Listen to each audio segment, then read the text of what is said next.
नमस्कार, मैं हूं दीपिका। बिहारी न्यूज में आपका स्वागत है। खबरों की ओर बढ़ने से पहले एक नजर सुर्खियों पर। बिहार में बनेंगे 725 ग्रामीण हाट। नाबार्ड बैठक में बड़ा फैसला, जीविका दीदियों को मिलेगा बेहतर बाजार। बिहार में बनेंगे 725 ग्रामीण हाट। नाबार्ड बैठक में बड़ा फैसला, जीविका दीदियों को मिलेगा बेहतर बाजार। बिहार के छात्र निभाएंगे चुनावी जिम्मेदारी। मतदाता बनने से पहले मिलेगा प्रैक्टिकल अनुभव। बेहतर क्लबों को मिलेगी राष्ट्रीय सम्मान। बिहार के 16 जिलों में भारी बारिश का अलर्ट। 70 किलोमीटर की रफ्तार से चलेंगी तेज हवाएं। आकाशीय बिजली गिरने की भी आशंका। बिहार के अभिजीत ने खड़ी की 110 करोड़ की कंपनी। आईआईटी के बाद कॉफी कारोबार में उतरे आनंद। 99 आउटलेट तक पहुंचा अब कॉफी का स्टार्टअप। कपिल देव का फूटा गुस्सा। स्कूली कार्यक्रम में पूर्व कप्तान हुए नाराज। सिर्फ फोटो के लिए बुलाए जाने पर आपत्ति जताई। इसी के साथ बढ़ते हैं शाम तक की खबरों की ओर विस्तार से। बिहार में 725 जगहों पर बनेंगे आधुनिक ग्रामीण हाट। बिहार में ग्रामीण अर्थव्यवस्था को मजबूत करने के लिए 725 स्थानों पर आधुनिक ग्रामीण हाट विकसित किए जाएंगे। ग्रामीण विकास मंत्री श्रवण कुमार की अध्यक्षता में ग्रामीण विकास विभाग ने नाबार्ड की बैठक के साथ इस योजना को लेकर अहम फैसला लिया है। हाट के लिए 20 डिसिमल, 50 डिसिमल और 1 एकड़ के 3 मॉडल तय किए गए हैं। पहले चरण में 20 से 49 डिसिमल क्षेत्र वाले हाट विकसित किए जाएंगे। 7 जिलों से प्रस्ताव भी मिल चुके हैं। केंद्र से प्रत्येक हाट के लिए अधिकतम 40 लाख रुपए का प्रावधान प्रस्तावित है। इन हाटों से जीविका दीदियों को उत्पादों की बिक्री के लिए बेहतर बाजार मिलेगा और ग्रामीण अर्थव्यवस्था को बढ़ावा मिलेगा। बिहार के क्लासरूम में छात्र बनेंगे बीएलओ और प्रिसाइडिंग ऑफिसर। भारत निर्वाचन आयोग ने छात्रों और युवाओं मतदाताओं में चुनावी साक्षरता बढ़ाने के लिए इलेक्टोरल लिटरेसी क्लब 2.0 शुरू किया है। इसके तहत छात्र कक्षा में BLO, presiding officer, polling agent और मतदाता की भूमिका निभाकर चुनाव प्रक्रिया को व्यवहारिक रूप से समझेंगे। कक्षा 9 से विश्वविद्यालय स्तर तक ईएलसी क्लब बनाए जाएंगे। छात्र फॉर्म 6, 7 और 8, मॉक पोल, ईवीएम, वीवीपीएटी और मतगणना की प्रक्रिया सीखेंगे। क्लब के पदाधिकारियों का चयन लोकतांत्रिक तरीके से होगा। बेहतर प्रदर्शन करने वाले क्लबों और प्रतिनिधियों को जिला, राज्य और राष्ट्रीय स्तर पर सम्मानित किया जाएगा। पहल का उद्देश्य चुनावी भ्रांतियां दूर कर युवाओं को जिम्मेदार मतदाता बनाना है। उत्तर बिहार से सीमांचल तक चलेगी नई स्पेशल ट्रेनें। उत्तर बिहार से सीमांचल जाने वाले रेल यात्रियों के लिए बड़ी राहत की खबर है। रेलवे ने पाटलिपुत्र और पूर्णिया कोट के बीच स्पेशल ट्रेन चलाने का फैसला किया है। 03216 और 03215 नंबर की यह ट्रेन हाजीपुर, मुजफ्फरपुर, समस्तीपुर, खगड़िया, मानसी, सहरसा और बनमनखी के रास्ते चलेगी। ट्रेन सप्ताह में 5 दिन संचालित होगी। पाटलिपुत्र से यह रात 11 बजे रवाना होकर सुबह 8:30 बजे पूर्णिया कोट पहुंचेगी, जबकि वापसी से पूर्णिया कोट से सुबह 9:10 बजे चलेगी। सेवा 17 अगस्त से 17 सितंबर तक चलेगी। ट्रेन में कुल 20 कोचें होंगे। इससे उत्तर बिहार और सीमांचल के बीच रेल कनेक्टिविटी और यात्रियों की सुविधा बढ़ेगी। स्कूलों में हाफ डे को लेकर डीईओ को सख्त निर्देश जारी। बिहार में स्कूलों में हाफ डे संचालन को लेकर शिक्षा विभाग को सख्त किया गया है। विभाग ने बिना सक्षम प्राधिकार के अनुमति के अलग निर्देश जारी करने पर सभी जिला शिक्षा पदाधिकारियों को कड़ी हिदायत दी है। शिक्षा मंत्री मिथिलेश तिवारी के आदेश पर जारी पत्र में कहा गया कि सरकारी स्कूलों में निर्धारित समय के अनुसार ही संचालन होगा। विभाग ने स्पष्ट किया कि मौजूदा व्यवस्था में कोई बदलाव नहीं किया गया है। सभी डीईओ को आदेश का सख्ती से पालन करने के निर्देश दिए गए हैं। अवहेलना करने वाले अधिकारियों के खिलाफ अनुशासनिक कार्रवाई शुरू की जाएगी। बिहार में फिर बिगड़ेगा मौसम, भारी बारिश का अलर्ट। बिहार में आज मानसून के बीच मौसम बिगड़ने के आसार है। मौसम विभाग ने गया, पटना, सारण, सीवान, बक्सर, बेगूसराय, समस्तीपुर, दरभंगा, मधुबनी, पूर्णिया, किशनगंज, अररिया, सहरसा, सुपौल, खगड़िया और भागलपुर समेत 16 जिलों में भारी बारिश और तेज आंधी का अलर्ट जारी किया है। कई जगह 65 से 70 किलोमीटर प्रति घंटे की रफ्तार से हवाएं चल सकती है। साथ ही आकाशीय बिजली और वज्रपात की आशंका है। लोगों को खुले स्थानों, खेतों और पेड़ों के नीचे जाने से बचने की सलाह दी गई है। पटना में अधिकतम तापमान करीब 31 और न्यूनतम तापमान 27 डिग्री सेल्सियस रहने का अनुमान है। पीएमसीएच में बुजुर्ग दिव्यांगों को अब नहीं लगानी होगी लाइन। पटना मेडिकल कॉलेज अस्पताल पीएमसीएच में बुजुर्गों और दिव्यांग मरीजों को बड़ी राहत मिली है। सोमवार से ओपीडी रजिस्ट्रेशन के लिए अलग काउंटर शुरू किया गया है, जहां पहले दिन करीब 600 बुजुर्ग और 50 दिव्यांग मरीजों को सुविधा मिली। अब पर्ची कटाने से लेकर डॉक्टर को दिखाने और दवा लेने तक उन्हें प्राथमिकता दी जाएगी। Ultrasound, X-ray, CT scan, MRI और रक्त जांच में भी बुजुर्गों व दिव्यांगों को प्राथमिकता मिलेगी। अस्पताल प्रशासन का कहना है कि नई व्यवस्था का उद्देश्य मरीजों को लंबी कतार और इंतजार से राहत देना है। 2 दिन की छुट्टी के बाद अस्पताल में भारी भीड़ भी देखने को मिली। आईआईटी से पढ़कर बिहार के लाल ने खड़ी की करोड़ों की कंपनी। बिहार के जमालपुर निवासी और आईआईटी धनबाद के 2013 बैच के पेट्रोलियम इंजीनियर अभिजीत आनंद ने नौकरी छोड़कर कॉफी स्टार्टअप शुरू किया। 8 साल देश विदेश में नौकरी करने के बाद उन्होंने 12 राज्यों में यात्रा कर 10,000 से ज्यादा लोगों से कॉफी की पसंद समझी। 2022 में अपनी जमा पूंजी से मुंबई के वर्सोवा में पहला अब कॉफी आउटलेट खोला। कंपनी के मुताबिक अब मुंबई, दिल्ली और बेंगलुरु समेत कई शहरों में इसके 99 आउटलेट और 400 से अधिक कर्मचारी हैं। 50 लाख से ज्यादा कप कॉफी परोसी जा चुकी है और कारोबार करीब 110 करोड़ रुपए बताया जा रहा है। अब लक्ष्य इसे ग्लोबल ब्रांड बनाना है। बिहार में जल्द भरेंगे लाइब्रेरियन पद, शिक्षा मंत्री ने दिए निर्देश।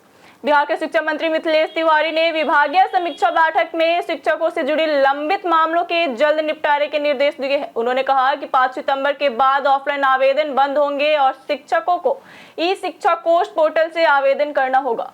लाइब्रेरियन के रिक्त पद जल्द भरने पर भी कार्रवाई तेज करने को कहा गया। संस्कृत और मदरसा शिक्षकों के 7 महीनों के बकाया वेतन का भुगतान 5 सितंबर से पहले पूरा करने के निर्देश दिए गए। अररिया, सारण, मधुबनी और भागलपुर में पर्याप्त भूमि वाले स्कूलों को समेकित विद्यालय के रूप में विकसित करने की योजना पर भी चर्चा हुई। साथ ही अतिक्रमण हटाने और संस्कृत शिक्षा के विकास के लिए समिति गठन का फैसला लिया गया।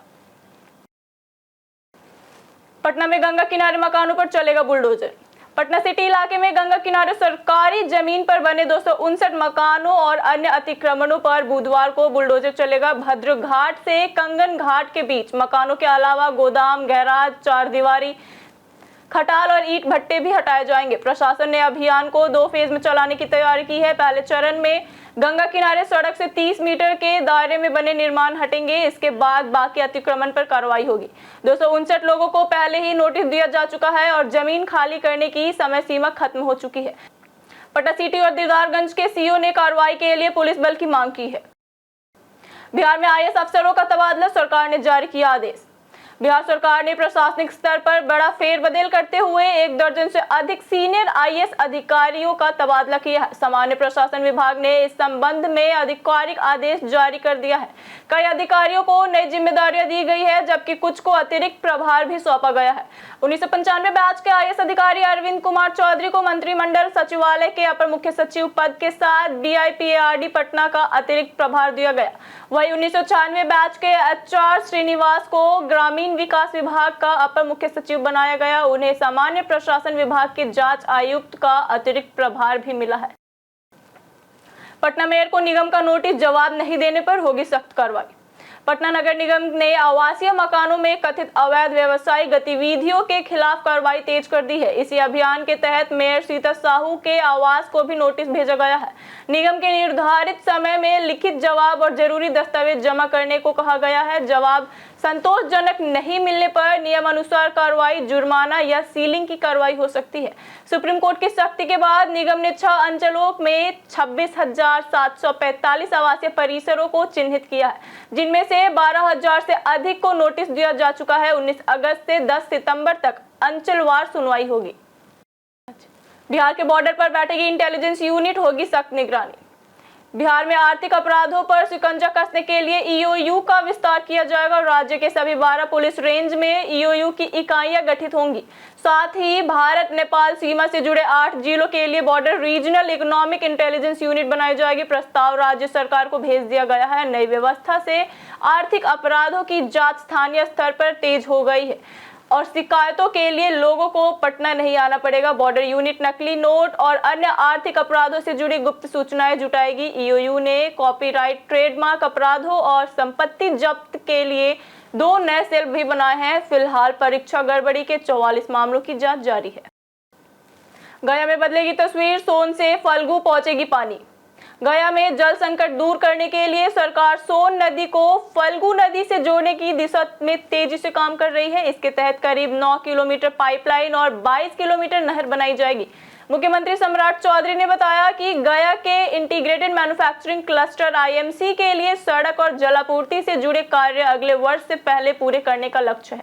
भूमि संबंधी रिपोर्ट 1 सप्ताह में मिलेगी। इसके अलावा दरभंगा मुजफ्फरपुर की भव्य परियोजनाओं को भी गति दी जाएगी। विष्णुपद मंदिर और बोध गया कॉरिडोर के काम जल्द पूरा करने पर भी जोर दिया गया है। बिहार का जफर निकला, जैश का सदस्य एटीएस ने दबोचा। एटीएस ने जैश मोहम्मद से कथित संबंधों के आरोप में बिहार के पूर्णिया निवासी 24 वर्षीय मोहम्मद जफर को गिरफ्तार किया है। एटीएस के मुताबिक जफर मेरठ में रहकर मदरसे में पढ़ाई कर चुका है और सोशल मीडिया पर मसूद अजहर के कथित भड़काऊ भाषण साझा करता था। जांच में उसके मोबाइल से पाकिस्तानी जिहादी व्हाट्सएप ग्रुप मिलने का दावा किया गया है। एजेंसी का आरोप है कि वह पाकिस्तानी हैंडलरों के संपर्क में था और चंदे के नाम पर रकम जुटाकर क्रिप्टो करेंसी के जरिए भेजने की कोशिश कर रहा था। जफर को 16 अगस्त को गिरफ्तार किया गया और मामले में यूएपीए समेत कई धाराओं में कार्रवाई हुई। कपिल देव को आया गुस्सा।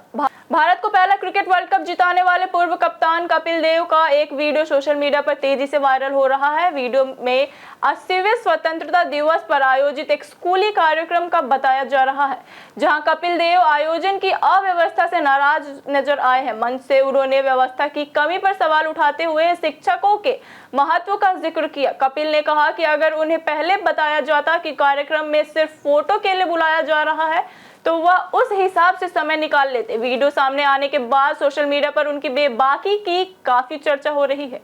बीते दिन हमारे द्वारा पूछे गए सवालों का जवाब आप लोगों में से बहुत लोगों ने हमारे कमेंट सेक्शन बॉक्स में लिख कर दिया है। जिन्होंने हमारे द्वारा पूछे गए सवाल का जवाब दिया है उनके नाम है हुकुमदेव यादव, अनवर खान करीम, उमाशंकर कुमार, लक्ष्मी मेहता, संजीव कुमार, विनोद शाह, राजेश कुमार, प्रशांत सिंह, गीता देवी, जितेंद्र ठाकुर, पवन कुमार, प्रमिला कुमारी, दीपक कुमार, रंजीत मिश्रा, पारस सिन्हा, नौशाद राजा, आदित्य राज, राकेश मिश्रा, राम बाबू दास, रवि मोहन वर्मा, विजय शंकर, हरेंद्र सिंह, अमित कुमार, अर्जुन राम, सुरेंद्र कुमार, रीमा सिंह, मंटू सोनी और कामेश्वर सिंह। इसी के साथ बढ़ते हो आज के सवाल की ओर। आज का सवाल है, बारिश के बाद आपके इलाके का क्या हाल है? आप अपना जवाब हमें हमारे कमेंट सेक्शन में लिखकर जरूर बताएं। आज के लिए इतना ही। बिहार के तमाम खबरों के साथ बने रहने के लिए देखते रहिए बिहारी न्यूज, और साथ ही अगर आप यूट्यूब चैनल पर देख रहे हैं तो चैनल को सब्सक्राइब जरूर करें, और अगर आप हमारे फेसबुक पेज पर देख रहे हैं तो पेज को लाइक और फॉलो जरूर करें। धन्यवाद।